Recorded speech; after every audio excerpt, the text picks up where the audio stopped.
Heiko,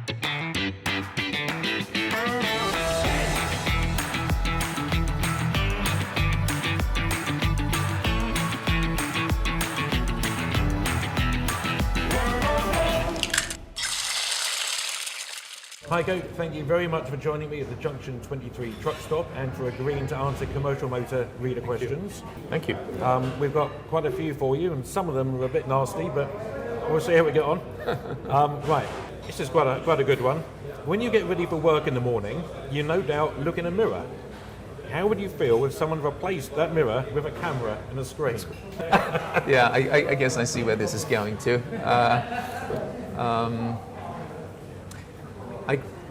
I grew up on a farm, as I told you. I love Mother Nature. I'm out quite often, and I love camping. So, my boys, I must admit, taught me how to use my iPhone in selfie mode to turn it into a mirror. And I'm not kidding. In order to shave my head or to shave myself, and without hurting me. So, but getting serious, I think when we launched Actros 5 and we came to the market in 2018 with the 7 core innovations. One of these core innovations was the mirror cam, and for me, provided really something which is new, revolutionary, and provided enhanced safety, better aerodynamics, and subsequently, lower CO2 emissions. I think with a mirror cam, we have a good combination. We have the mirror cam that complements where necessary conventional mirrors. And we offer the opportunity for operators or for drivers that say, not for me, or maybe for my application, I rather prefer conventional mirrors, a good combination. Yeah? So you don't need to take it if you don't want it, or if you are, preferring conventional mirrors, you could still delete it. But the take rate of 60% in the meantime of mirror cam, Actros and Arox, I think speaks for itself. Is it in the UK, 60%? It's in the UK, 60%, yeah. Now, we've had quite a few questions about spares issues. So let's start off with this one. When are you going to sort out your spares availability? Waiting weeks for consumables is just not on. Earlier this year, my vehicle was off the road for 2 or 3 months for regular maintenance issues. This isn't sustainable. And I agree. With the separation will of Daimler and the Daimler Truck organization and the Mercedes Pass Car and Van organization, I was one of the guys in the UK who said, I want to be the pilot mark for the separation of parts logistics, because I'm a firm believer that a dedicated parts and parts logistics for Mercedes-Benz and Fuso trucks is key, and brings us closer to our customers and improves the service levels. We opened our warehouse in January 2023, and at the same point in time, we had to decouple our systems and our processes from Mercedes-Benz UK, Pass Car and Van. Did that go according to plan? No, it didn't.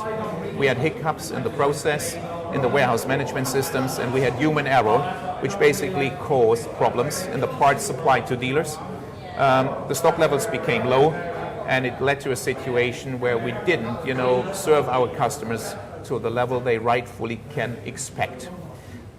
We did our homework in Q2, and I must say the team at NBT UK, but also on the dealer side, was working extremely hard to get the level to where it is right now, and that is on previous year level.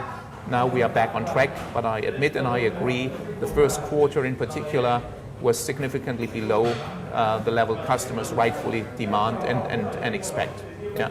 Okay. So I'm looking forward now to the next phase. Well, now we have consolidated, and now we have that truck-dedicated parts and logistics process in place. So we're moving on, but it's probably a step back we had to take in order to take 2 now forward. Yes. Okay. Yeah. Now, we've also had a few questions about your dealer network. Yeah. So let's go. Are you happy with your dealer network? You have an excellent product that's currently let down by poor after sales. That's a bold statement, but am I happy with my network? First of all, for me it's a partnering approach, and it's not about am I happy with the network, am I happy about the Mercedes-Benz truck performance in the UK, number one. When I look at my network, I think we have a quite heterogeneous network in regards to size, service level we provide, truck focus, if I'm dead honest. And we need to rectify that. We need to look into that. I think the topic has and will be addressed in a short period of time. And I think one of the questions that come up next is, am I going to tackle it? Is that correct to say? Yes, it's exactly what we are going to ask you. Yeah, definitely. So I'm tackling it. I definitely will tackle it. We have to, because service is key to our customers, and our customers rightfully demand a premium service for a premium truck. In October last year, we sat together with the senior management of Mercedes-Benz Trucks and started our sort of journey to develop a Mercedes-Benz Trucks UK strategy with the support of headquarters, Region Europe and NBT UK. We spoke to customers, we spoke to drivers, we spoke to operators, we spoke to our dealers, and we spoke to potential investors from bottom up. What do you really need? And that was baked into a cohesive truck network strategy. That network strategy has been presented to the top of the house in April this year. It has been signed off and sanctioned. We informed our dealers and spoke to our dealers in June, and we are going to execute that strategy as of end of the year 2023. Okay. Along with the execution of that strategy, a newly appointed head of truck network, my network head of, will join me as of September the 1st. His name is Leonhard Niemann, and he will drive the implementation. Great. Okay, good. Now, will that also tackle the situation in Scotland? Yes, it will. Yes, Okay. it will, definitely. In Scotland, no, I need to go back. When I joined that organization back in June last year, one of the first actions I took was provide clarity in regards to our Scottish situation and how do we move on, and what do I want and what do I expect in Scotland. Because Scotland is not only about Scotland. Scotland has an impact on the rest of our network, because customers operating in the United Kingdom will demand service across the entire country. And a white spot has an impact even on a vehicle purchase down in the southeast or the southwest. So the existing dealer Western exited the relationship with us in June, and we appointed a new partner named All Truck in Scotland. Is that sufficient? No, but it's the first step, and there will be further investments in the network over the next couple of months and years. Okay. Yeah, but to the question, yes, we need to tackle it. It's at the moment it's an unsustainable situation. Okay. Well, there was some good, honest answers there. Appreciate that. Let's move on now then. As the transport industry decarbonises, are we at risk of handing our truck manufacturing industry to China on a plate? My personal opinion, well, I think the problem is bigger than just China. When I look into the world and when I envisage emission-free driving, emission-free transport, I see 4 uncertainties. Uncertainty number 1, what is the right technology path? Uncertainty number 2, how fast will the markets ramp up? Uncertainty number 3, how profitable are emission-free vehicles, zero emission? And number 4, geopolitical instability. And I come back to the sort of China and the impact on truck manufacturers. When you look into the newspapers and when you switch on the TV, you realize there are trade tensions between the US and China, obviously. Yeah. There is a growing dependency of emerging markets on China.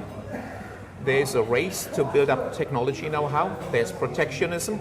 There is a potential risk of tariffs and maybe sourcing limitations for products out of China.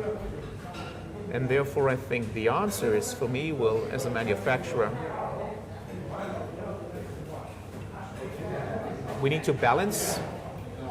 I call it our supply chain and sourcing strategy, and we need to balance security and still remain competitive, number 1. We need to look into either dual or multi-sourcing strategies. We need to look into diversified partnerships when it comes to different technologies, and I think our production network needs more flexibility. Do you think we should be investing more in synthetic diesel? The Mercedes-Benz technology path is clear. It's battery electric and it's hydrogen-based drives. My personal opinion, we shouldn't invest in e-fuels. E-fuels are, in my opinion, or synthetic fuels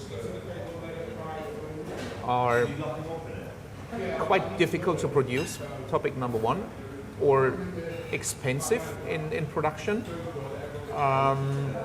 They're not really energy efficient, if I'm dead honest. And when we burn them, they still produce,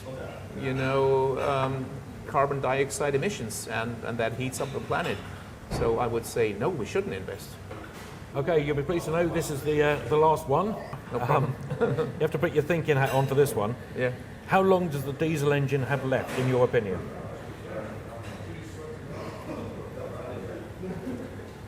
I mean, we as Daimler, we are, the largest manufacturer for commercial vehicles on that planet. And that means we also have a certain obligation to lead sustainable transport, and I can say we are committed to deliver our part to achieve, the targets set out in the Paris Climate Protocol. That means, and I talk about the triad markets, Europe, Japan, States, that by 2039 we stop selling or producing trucks with a conventional ICE unit with a diesel combustion engine. And that means we are quite clear and strict. That is the last day or the last year of production. There might be markets in overseas where we still, will continue producing that engine. But for the core markets that account, to a big portion of our sales volume, 2039, that's the clear end date. And I don't see that we will deviate from that target date. I hope that answers the question. It does. Yeah. Heiko, thank you so much. It's been an absolute pleasure. Thank you. Cheers. Thank you.